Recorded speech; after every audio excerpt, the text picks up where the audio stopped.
Three, two, one. Yo, yo, yo, it's your boy ronnbizzy. We back, episode 7 of the Helpdesk podcast. Today, we've got a very special guest, a friend of mine. Like always, it is Orville AKA the Uncharted Accountant. Don't think I forgot about that. AKA Greater Visuals. You can find my boy on Facebook, Instagram. I'm pretty sure you got a Vimeo and a YouTube as well. Check him out. I'll have all the links down below. Orville is a videographer, and as his previous name suggests, he was a chartered accountant, a CA, and then he took it to the next level, and he went uncharted, baby. I'll do it, man. You can find me on PS3. That's it. Uncharted the game. How you doing, Orville? As we said off stream. This is the first time I've seen you since your wedding in LA, which was amazing, by the way. Beautiful location. Yeah. Good to see you, Ron, man, after a long time. Thanks again for coming to our wedding, dude. Really appreciate that, coming all the way to LA. I had to represent for the Tropa. That's the Filipino gang. What a blessing, man. What a blessing. But yeah, dude, thanks for having me on your podcast, and hello to your audience. Yes, for sure. So the reason why I wanted to have you on today is there's like onions, bro. You got multiple layers to you. So I wanted to talk about. I want to go all the way back. All the way back. We're going like 2013 before you even picked up a camera, and then I want to talk about your more recent developments, which is your LinkedIn videos and your live streaming, and how I feel that you found like the market was missing something and how you're trying to capitalize on that. So my bad to Orville, because I was meant to send you some talking points, but I have 100% confidence in you that you'll be able to respond to any questions or anything that we talk about in general. So yeah. All right. So first of all, I think it was circa 2013 when we both started getting into cameras and recording videos and editing videos. And at the time, I remember it clear as day. You told me, I think I want to like do this full time. I'm like, oh yeah, man, that's cool. Like at the time I was moving to London, and I was like I was trying to edit videos here and there just because I thought it was fun, and I was like, yeah, I was just found a hobby. Had a Sony A6000 or whatever series camera that was, APS-C. NEX. NEX even. Wow, This is way back. Yeah, and I remember you were doing stuff like doing music videos with your friends. Just anything and everything, man. Yeah. You had that dolly setup that I borrowed off you as well. Yeah. That was nuts. Yeah, I used that for a friend's wedding, and then they actually really liked the shot when I used it. I was sitting on the aisle, kind of on the side, and I did the little reveal of the center with the cross and everything, and they're like, "Wow, how'd you even get the angle?" I'm like, "Oh, secret. Damn. It's secret." But it's my boy Production Orbs. value. Yeah. Greater Visuals right there. Hook you up, man. I'll hook you up. But yeah, I mean, let's talk about that, because you obviously graduated in, what was it, accounting or?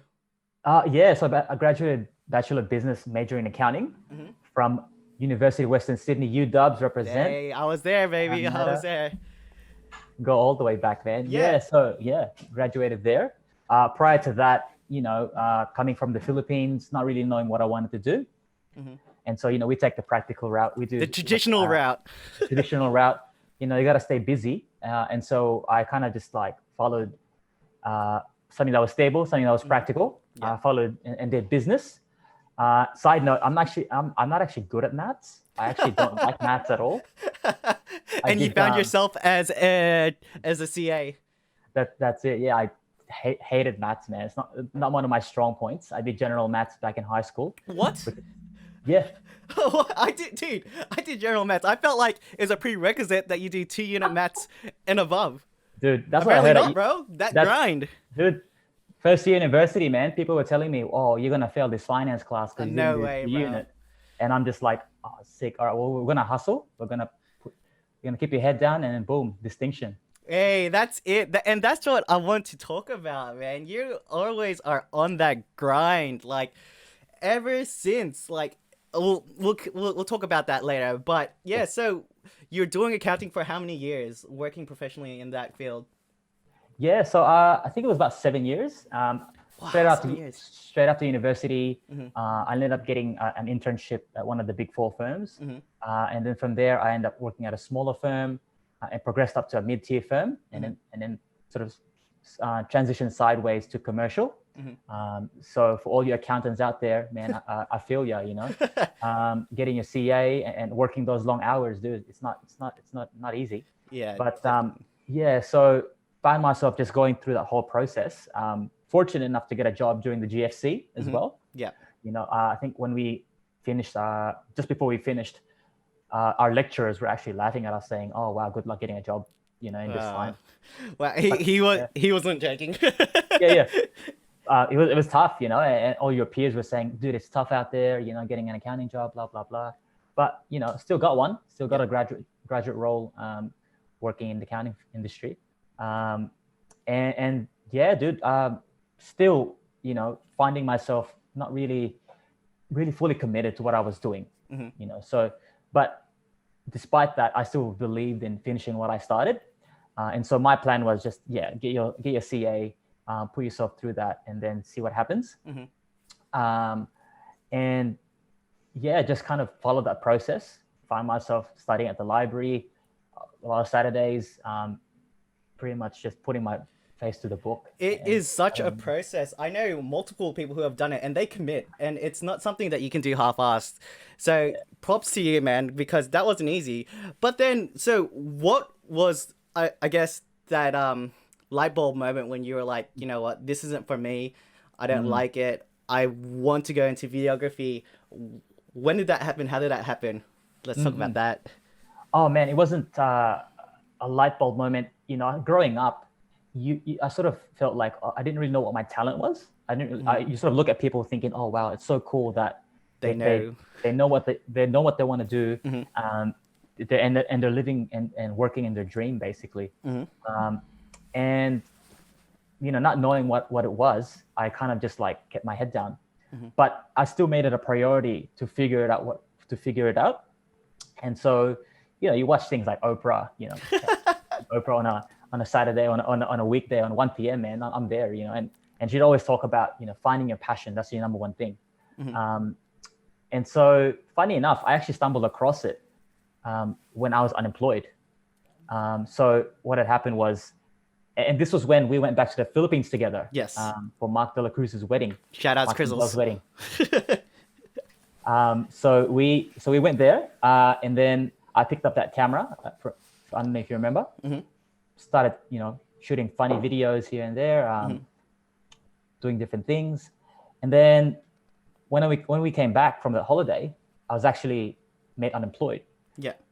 Because I, you know, personally wasn't performing at my job. Yeah. I was struggling, you know, to just get it, get the numbers and performing at a level that was higher or at a good standard. And so, long story short, you know, lost my job, found myself unemployed for about 8 months. And in that 8 months, you know, I kind of just like edited a few things, and it really gave me that time to just pause and try different things. And so that's the key in my story is if you don't know what you love to do, just try new things, see what happens. You know, you just have to keep exploring. Actually, and I do remember you when you were unemployed, or as I like to say, fun-employed. You're even hitting the gym, trying to get put on weight, and you did. You put on a lot of weight, bro. Well, how many calories? 2,000, 2,500?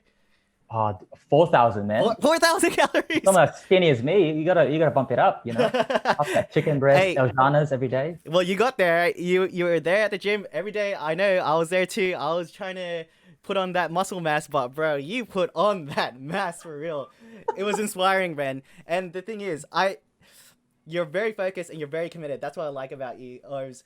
And so with video editing, I think, because then right when you started knowing that this is like what you want to do, that's the time that I went to London, and then that's when I started to see things develop on Instagram, and then I saw the Greater Visuals pop up, and then I remember you going to the Philippines and you're at a recording studio, and then you were doing stuff there. I'm like, dude, Orbs, go get it, bro, go get it. You do you, man. Because I remember you told me, I'm like, when someone just says, oh yeah, I just want to do this, do that, I'm like, okay, cool. And then you don't really think much of it up until you start seeing him put in the time and the effort. And I really saw you put in the time and the effort because you were always onto something. You're always uploading. I mean, and I, yeah, I was just sitting there in London. I'm like, man, Orbs, I'm so happy for you, bro. The gear kept getting upgraded, and the thing is, there's a lot of people who get all the gear and have no idea, right?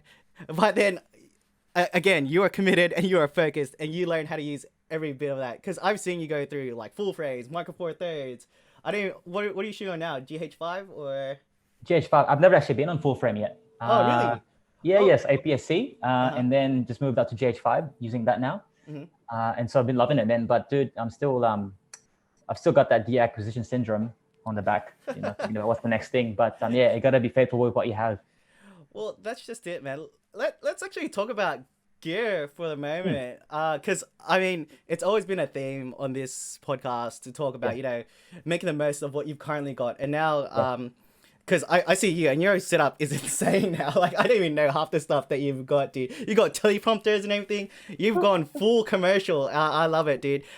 Yeah, so what are you shooting you in? What is your, like, on the go, on the road kind of setup, like, just real quick for all the camera nerds that may be watching? Yeah. So what sticks with me at the moment is I'm on the Panasonic Lumix lineup. So I've got a GH5S, a GH5, and a Panasonic G9.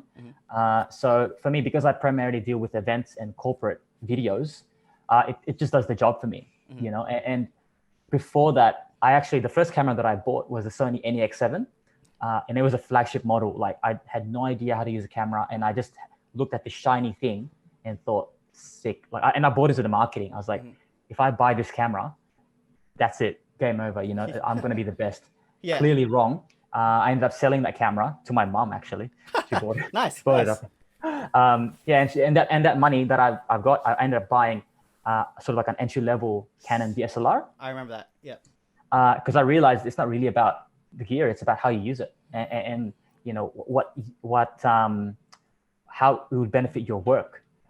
And more importantly, how it'll benefit your clients, because too oftentimes, even this is including myself, we find ourselves kind of stroking our egos, thinking, if I buy this piece of gear, it's going to be doing this and that. But really, you've got to ask yourself, how is it going to benefit my clients? How is it going to take them to the next level, and give them value? So that's how I approach getting gear. And you're so right about stroking your ego and wanting to get the latest and greatest, because it's always fun getting gear. And then I suppose when you get excited about buying something, it kind of motivates you to create, right? Because right now, I still got my old Olympus OMD EM1 with me. Yeah. That doesn't shoot high FPS. It doesn't even shoot 25 or 24 FPS, right? And I'm still using it. I've got my Sony RX100 here, which I use as my webcam, which is great. And I'm like, oh man, I want to start making vlogs again, but I don't have this, I don't have that. You know what? Don't even get caught up in that. And like you said, your clients, what adds value to them and what gets the job done. And you're absolutely right with that. Use your equipment to the best of your ability. Like I mentioned earlier, you made that makeshift dolly, and I was able to get the results. The one good thing about buying gear that can properly do it, it makes your life easier. So that's the difference between wanting and needing, because you can get the job done with something else, but getting like pro gear just makes it a lot easier to achieve. Definitely. But if it can suit your budget, why not go nuts? Buy whatever you want. Exactly. Yeah. And especially what we do, you've got to be very careful about the budget. And you're right. There are some things that you buy that make your life easier, that make the image a bit better. But at the end of the day, it's about what is the client's objective, and how do you achieve that objective with what you have. And that goes for photography or any other creative, endeavor. Oh man, I just want to say it's been like, what is it? 2 years now? So 1 year since I've last seen you. Last August, right? It's been 1 year. Yeah. Yeah, 1 year. Last year when I visit you, man, it has been a minute. But every time I speak to Orbs, it's very inspiring. That is why I wanted to have you on this podcast, so you can help. Dude, thank you. Speak to all the busy bees and get them inspired. Hopefully, I mean, look, dude, you have shot anything and everything underneath the sun. Travel, dude. Oh, traveling. Uncharted Accountant. Oh my gosh, Machu Picchu, dude, insane. Did you? Am I remembering this right? Did you get to base As in, Yeah. So we did Everest Base Camp dude, 4 years ago.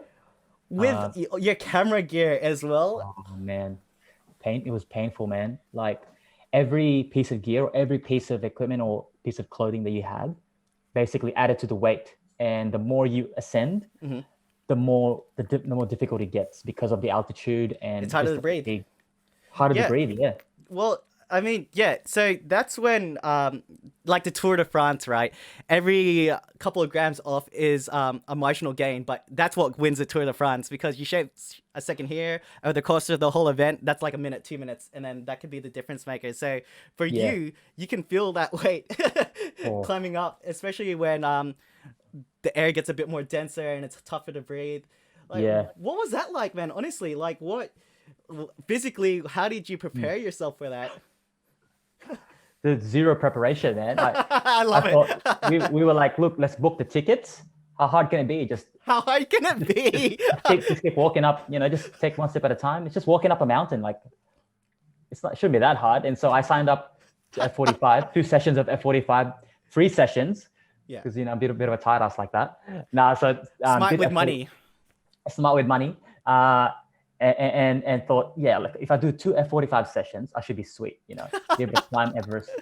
Dude, I was wrong, man. Like the first day, I was out. Like I had to lie down.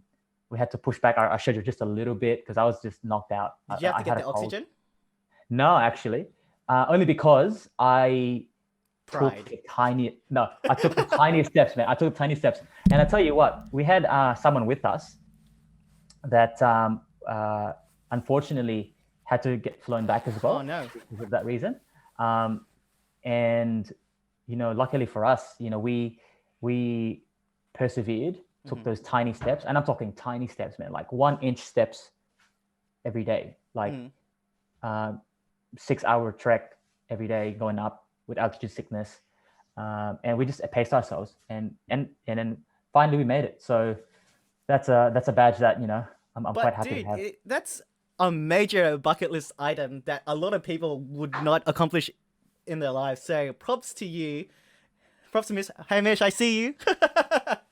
Oh yeah, you can see her hair. Nah, that's all good, man. Yeah. It's all good. But yeah, that's pretty amazing. But so in terms of going full time, what was that process like for you? Because I do remember seeing you on the train one time, and then you were saying that you were working for somebody, you get gigs off them, and then you had your own Greater Visual jobs on the side. Like, how did you go from working for that person to then working for yourself?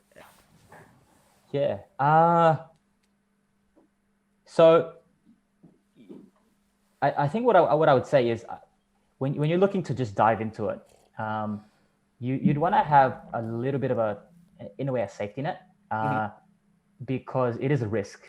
You've got to look at your situation. Do you have kids? Do you have a mortgage? Do you have any debt or anything like that?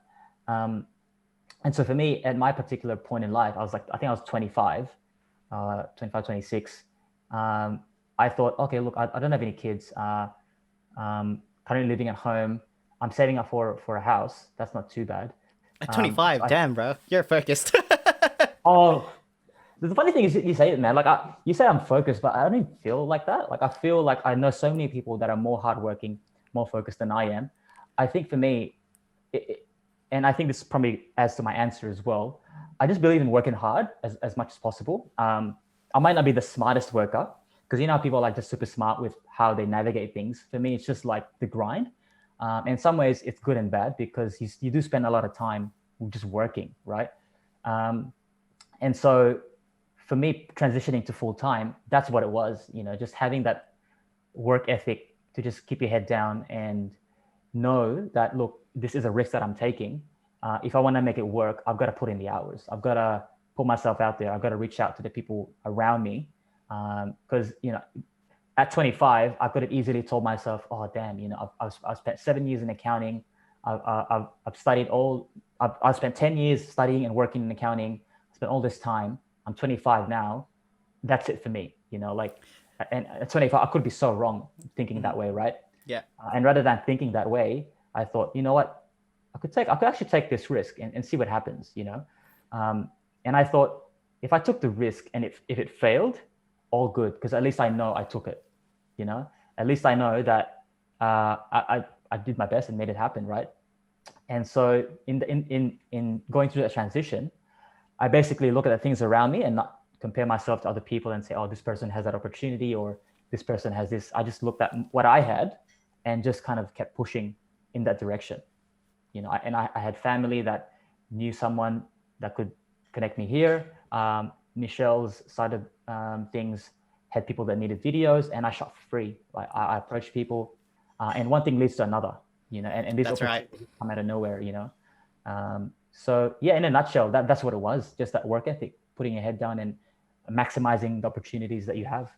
Oh, dude, that is so inspiring to hear because right now, as I mentioned off stream, I'm unemployed, 6 months in, and I'm thinking about pivoting as well. And Yeah. this is my creative outlet, which is just talking to my friends who I find inspiring and I feel like can help. Hence the Helpdesk podcast. Happy to help. Yeah. Yeah, that's it, man. But dude, I would see you. I can see through your videos that you're hustling and grinding and learning because like from things like masking, your transitions, the sound effects, everything, I would see you use it. I would see you polish it up. I would see it just get better and better. And dude, all right, if you were to estimate how many hours you put in like to get yourself to a point where it's like, okay, I can make money. How many hours do you think you put in to like going on YouTube, trying to practice recording a video and then editing it? Hundreds, thousands, easily, right? Of hours. Yeah. Yeah, 100%. But at the same time, you can get to yourself to a point where you're putting so much time and effort thinking that you're not good enough to charge or thinking that you're good enough to make money. Yeah. But you could be so wrong. Like, I could easily compare myself to other filmmakers and think, their work is so amazing. I can't charge this amount, that amount. Mm-hmm. But if you believe in yourself and you believe in what you're offering and you're honest with what you're putting forward, you can make money straight away, and I'm hearing stories of like people charging X amount and their work isn't even, I guess, the best visually, right? Mm-hmm. Which isn't really the main objective sometimes, right? Yeah. Sometimes it's about the story and not the transitions. It's about how do you use this medium to meet the client's objective, and that's what gets you paid. Wow. And again, depending on the industry too. So if you're doing music videos, what's value to them? What's the ROI for them? If you're doing videos for weddings, what do they value? So it's quite subjective, and so you just got to find what it is that people value, and then if you attack that, you'll be able to charge and make money off that. Wow, Orbs. Honestly, I feel so inspired right now. It's hard to think. The inspiration is just easing out of you right now. I'm just like, oh my gosh, I just need to keep asking this person so many more questions because fire away, yeah. Gold mine right here, everybody. Listen to this man. He's been grinding. I think we touched on it lightly, but yeah, you've been creating content on LinkedIn, and wow, I'm pretty sure you're into Gary Vaynerchuk, right? Yeah, definitely, yeah. Yeah, for sure. Like, so again, he's someone that I always mention on this podcast just because he speaks a lot of truth and he's got it right. Like, I mean, at 30, if you think you're old, you're so wrong. You're like I was listening to a podcast today actually, and then they said, look, I don't think you're old till maybe past 60, 70, because when someone says you died at like 48 or 49, they said, oh, he died so young, you know? So if you were to say you're old at 30 and to just like give up or whatever, nah, that's totally completely wrong. But back to LinkedIn, because we were on kind of similar wavelengths. Because the theme right now with everything that's going on with this global pandemic is working from home, streaming, video conferences, video calls, connecting people through the internet. Yeah. And I've seen you putting out content on how to do that, and you're not just doing it on the level that I'm doing, which is like streaming for playing games or whatever it is, going on Twitch. This is like commercial level or grade streams that we're talking about here. And dude, I've seen you do that. What was it? The high school the other day? Oh yes, I filmed the high school graduation. Yep. And then recently did some work for this Department of Education, doing some workshops for them. So that was awesome as well. Yeah, and I mean, because I've seen you do events for UWS even, and I guess one thing leads to another, right? Like you were saying, exactly how you were doing videos for Shaw's brothers and them at Full Force Gym, and then people see that, they like what you do, they ask you to create. Just go out there, put yourself out there, and I always say it, build it, and they will come. That's it. Yeah, yeah. And the other thing as well is, apart from the grind and putting yourself out there, I think just being a nice person, just being Genuine. easy to deal with as well. Because the people like working with who they like, essentially, right? So if you're the best at what you do, but you're just a bit of a jerk, it's hard to translate, and so that's one thing as well that to keep in mind. Yeah, for sure. But back to LinkedIn though, sorry, if that sounded rude, I'm sorry, but it's such an untapped resource as well. Yeah. In fact, like, if I was to upload one of my video tutorials on YouTube, 50 views, 150 views, I do it on LinkedIn, reach 1,500 people. It's crazy, right? Yo, 1,500. Yeah, yeah, right. And that's just like something I can put together in a few seconds, because I would try and do it on a live stream. So I try to get it as perfect as possible, because I'm lazy. I hate editing, man. Like, I like it, but I want to be as efficient as possible, which is why I like live streaming. That's why I do a podcast now, because it's simple. It's just straight cut. If I wanted to, I could just upload it like this, and it's done. Whereas trying to, let's say I was doing a same day edit wedding video, no way, man. That's crazy. It's a lot of time ever. But yeah, just LinkedIn, people, you need to get on it. People will find you, and that is the platform where you want to build business networks. Right?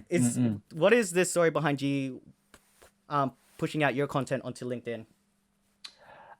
So for me, it was more of just being able to target people within the niches that I wanted to tap into. Facebook and Instagram is great, and obviously you've got to know your industry and your target audience.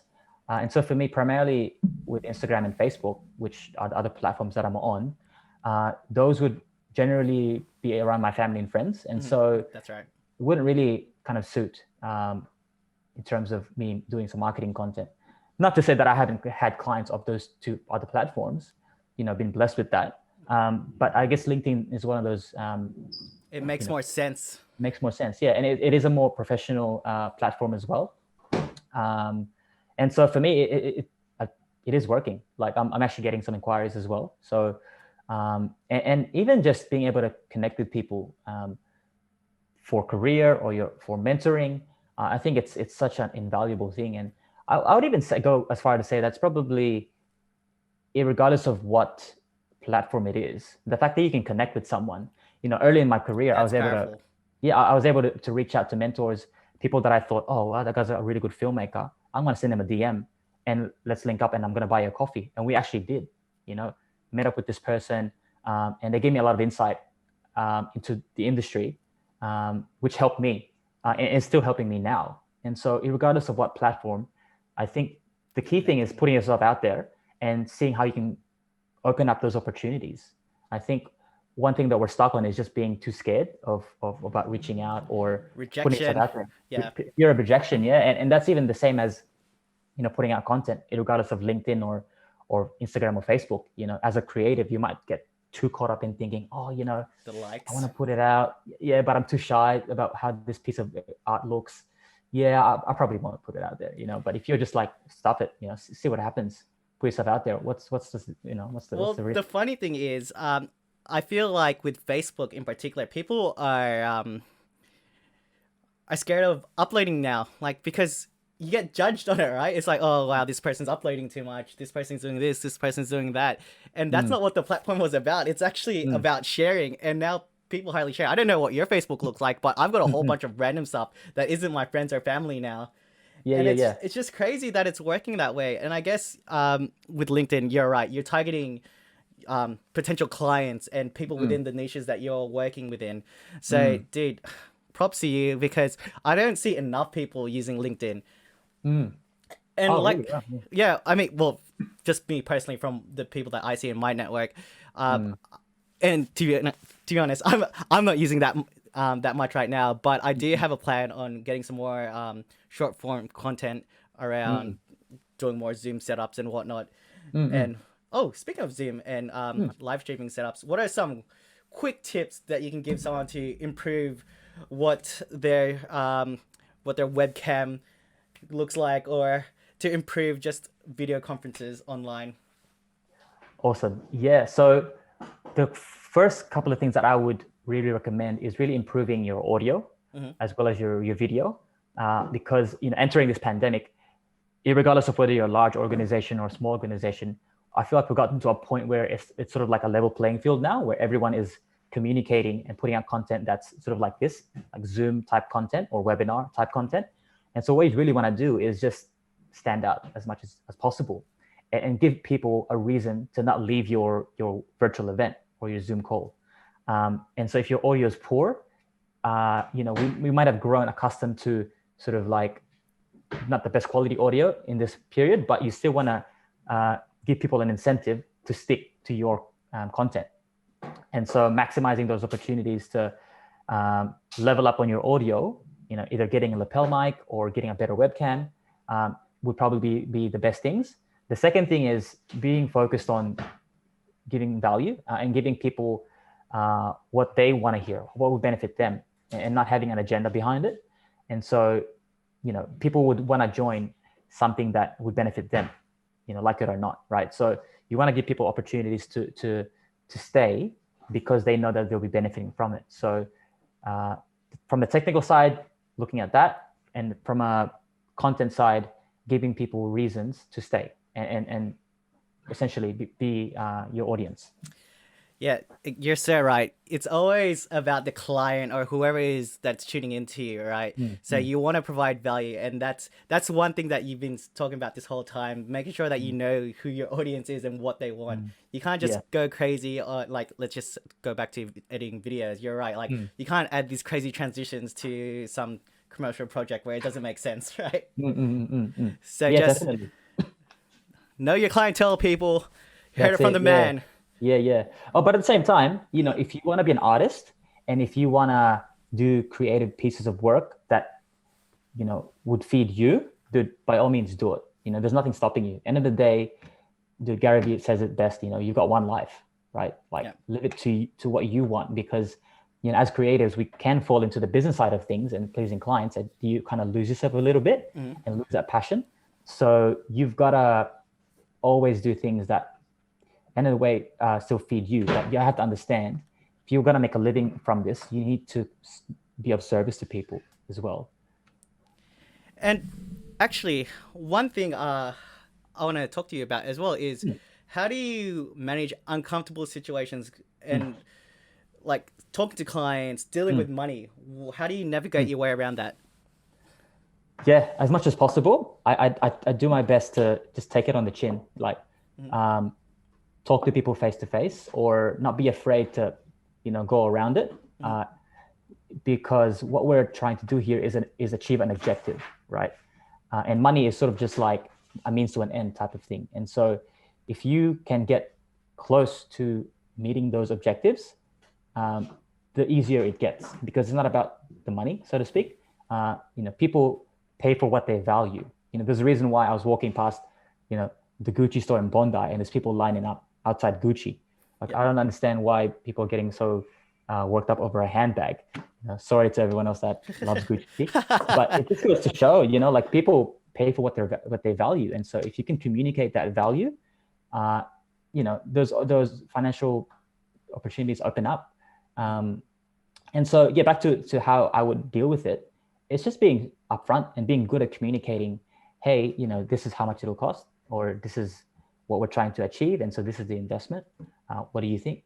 If you find yourself in a position where you've quoted to something and the scope has changed, being upfront and being quick enough to say, okay, well, based on what we agreed on, the scope of the job has changed. I will have to amend the quote for the additional changes. Is that okay with you? Are you okay to proceed? And so always giving them the power to say yes or no. But at the end of the day, understanding that, you're running a business, right? And so you can't just keep working for free. You do want to build those relationships, but at the same time, you need to value yourself as well. So, and that comes with, experience that comes with talking to mentors on how to speak to clients. But communication is always better than non-communication. Being able to speak up and say it is the number one tip I would give. Yeah, you know what, you're right. And being upfront and honest is 100% correct, because I'll tell you what, when I went to Singapore to visit my friend, she works for a creative agency, and my friend knew that I edited videos. She's like, oh, can you make one for us? And I'm like, okay, cool. What's the scope? You know, what do you guys want me to do? And they're like, do whatever you want. Do one of your little video edits. 30 seconds is fine. And then I get there. I'm like, all right, it's just 2 hours of filming, whatever. I'll just film you guys working, do a cool little edit. And then afterwards, it's like, oh, when I was there, oh, can you actually record a quick interview and then add that to the video? I'm like, oh, okay. And then I made the video. They're like, oh, we don't like this. Can you add that? I'm like, I was doing this for free, and you pretty much told me I had all creative control and I could do whatever I want. And it gets to the point, it's like, dude, if they were a paying client and they're asking me to make these changes, you're absolutely right. You should be like, as per what we agreed upon earlier, you know, if you want to change, we're gonna have to charge you for that. Or it's just, had I had that experience before, because it's not something I was doing professionally. It's just something on the side that I like doing. Yeah, definitely. Yeah. And so as soon as I had that experience, I knew that editing videos for other people wasn't for me. Maybe I'm just can't take the criticism, but I just like creating for myself, where I give myself all the critique, and it's always gonna be, look, that it wasn't great. You know, I'm always trying to make myself better. But for other people, definitely it's not my bread and butter. So props to you again, Orville, when you're saying you take it on the chin. It's definitely something. It's a hard pill for me to swallow. Yeah. No, I mean, just being bold enough to just, you know, put your face in front of the client and say, this is what it is. Having those difficult conversations, you know, and by all means, man, you know, if you find yourself in a position where you feel like you've made a mistake by not being able to speak up, that's fine. It's part of the process. You know, you're here to learn. But the key thing here is being able to step back after it and go, okay, cool. Like, this mistake happened, or this is a situation that I didn't really want to be in. How do I get better from that? Right. And so if you keep solution focused, you can kind of sit there and go, okay, cool. I want to improve on how to speak to a client or improve on something. What do I need to do? Okay, well, I'm going to listen to podcasts, speak to other filmmakers, and then you're able to solve that problem. And for the next time, you're able to go, this is what I need to do. And so it's a continuous learning process. You know, you can't beat yourself up. That's right. Gotta always keep your chin up. It's a learning experience. Life is a learning experience. Your world is not going to end if you make one mistake. Exactly. It happens to everybody. So speaking of listening to podcasts and watching YouTube videos or whatever, who influences you? Who are your kind of go-tos for getting inspired or learning, whatever it is? Wow. Okay. That's a big question there. Let me just quickly look at my YouTube. Yeah, man, go ahead. Take your time. Because obviously I'm a big Gary Vee fan. I love Gary Vaynerchuk. Oh, Gary Vee's 100%. Like it's just, you know, it's up there definitely. Who's influencing me now? I mean, you know, people like Peter McKinnon. He's awesome. Yeah. Daniel Schiffer. I don't actually follow his content as much. I like Peter because I've actually followed him when he was just blowing up. And I just related to him. And this was actually when I was unemployed as well. On the Sony NEX. I kind of just watched one of his videos and thought, oh, this guy's pretty cool. You know, he's pretty likable guy. Yeah. And then from there, Gary Vaynerchuk for sure. And then just some other smaller videographers that I really love following. Yeah. Dude, it's just crazy how much free content there is out there, and that it's available to you by a few clicks on the keyboard, right? Definitely. It's as simple as going to YouTube and saying how to do this, how to do that. Yeah. And then from there, you just build this whole arsenal of just... Dude, yeah. Like, all right now, I guess you would still find yourself Googling or YouTubing how to do things, right? What was the last thing that you did? It probably would have been film related. Yeah. And so it would have been around creating proxies for 4K footage. Wow. For editing? For editing, yeah. And that's something that I feel like could be such a basic thing, but I still find myself not knowing how to do that. And by all means, like I'm self-taught, right? I never went to film school.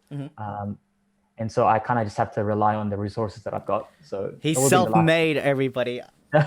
Self-made. And sorry, so that was 2013 when you started, and it's been a process, 7 years. So now you're coming up to the same amount of time that you were a full-time chartered accountant. So wow, think about that, Ors. Yeah. I wouldn't say professionally as well, and I wouldn't say self-made too. We definitely have peers around us that support us for sure. So yeah.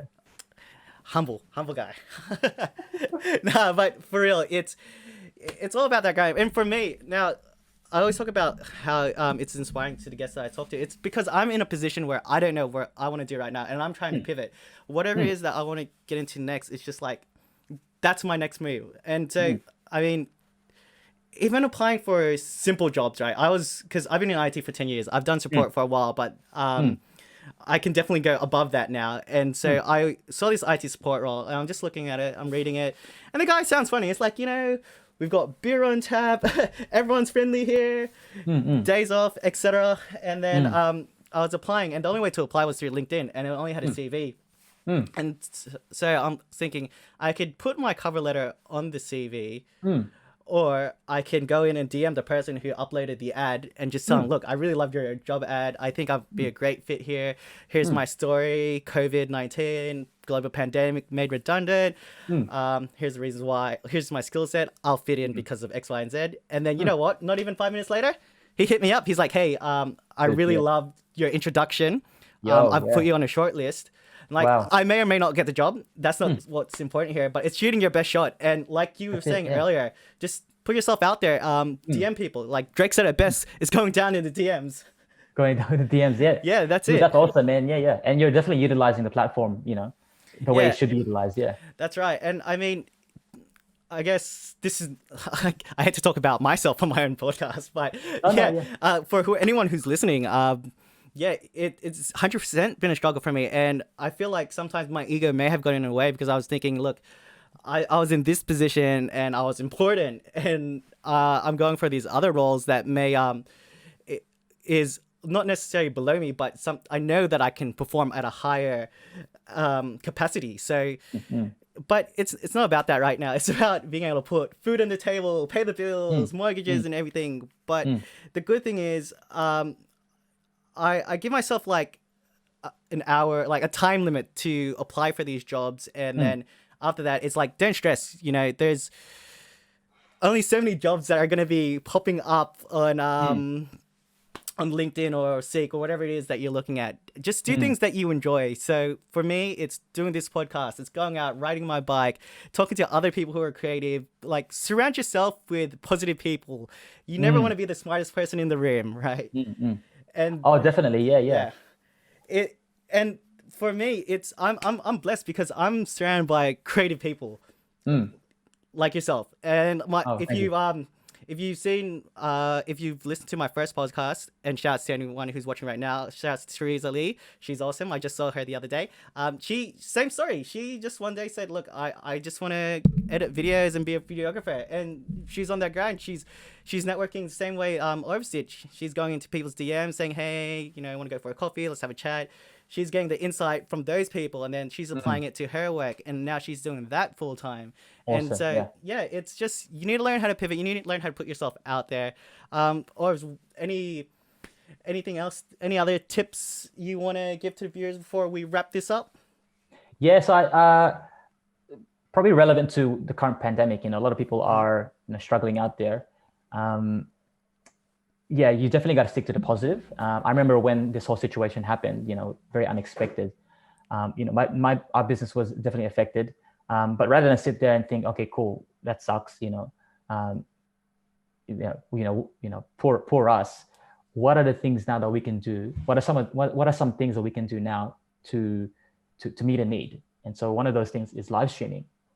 The other is creating online courses, because if people aren't able to physically interact and deliver their services physically, they should find another way to deliver them virtually. And so online courses is one of those things. And so rather than being stuck and complaining about how things are, I think just getting a move and getting to work straight away. I remember finding myself waiting for one of those camera switches to pop on so I can buy it. And so once I bought it straight away, I jumped into it, practiced the whole heap at home, behind closed doors without anyone seeing, and just learning how to use this piece of equipment. Because, prior to that, I was primarily just like primarily doing pre-recorded content. I had no idea about live streaming and the challenges that come with that. But, this is the environment we live in.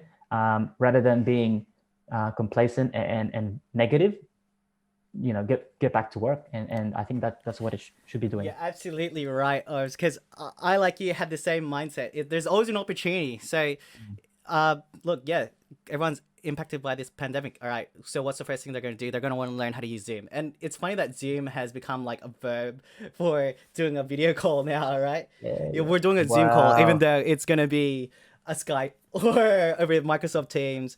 It's So I focused on that as well, and it's just, look, don't get complacent. You're absolutely right. There's always something to do. And it was cool because the other day someone messaged me like, hey, your video really helped me. And, that's all I wanted, to help somebody. And because I've got all this knowledge and I wanted to share it. And that's what the help desk is about, man. And Orvs, before we go, let's hit you up with some just my hard-hitting questions. Just kidding. It's super easy. What are you doing right now to entertain yourself during this global pandemic? How's life at Coogee? Oh, dude, loving it. Yeah. So, I would say born and raised. Grew up in Western Sydney. Yeah. And so now just currently living near the beach. To entertain myself, I actually just came back trying to learn how to surf in Bondi. That's why I was a bit late. Sorry, dude. No, not a problem at all. Yeah. So entertaining myself with that, really learning something different. Because what I've done is I've basically made my hobby my full-time job, and I love it, but I still needed to find a bit of an outlet. And so why not learn how to surf? And so far so good, man. We're doing well. So are you able to stand up now? Dude, yeah. And my focus is going sideways. Yeah. I'm actually, What do they call it in surfing? Because in snowboarding, it's traversing. I don't even know, man. It's going sideways. That's a technical term. That's how much of a beginner I am. I'm not even standing up. I'm just like crouching. Dude, well, that's on my list of things to do as well. And especially after watching, I don't know if you've seen that movie called Shurgao with Joko Rosales.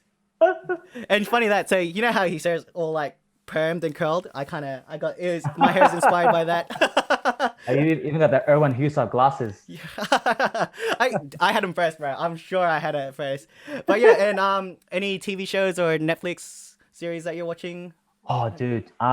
Chef's Table, man. Yeah, Chef's Table. The cinematography and the storytelling is just amazing. And it's so bad because I usually watch that at 10 o'clock at night. So I'm hungry and uninspired at the same time. Dude, I hate watching food shows at night because it's like there's no options available besides cook it or Macca's. And Uber Eats now as well. DoorDash as well. Yeah, oh, crazy. And music. What's on your rotation at the moment? What's on my rotation at the moment?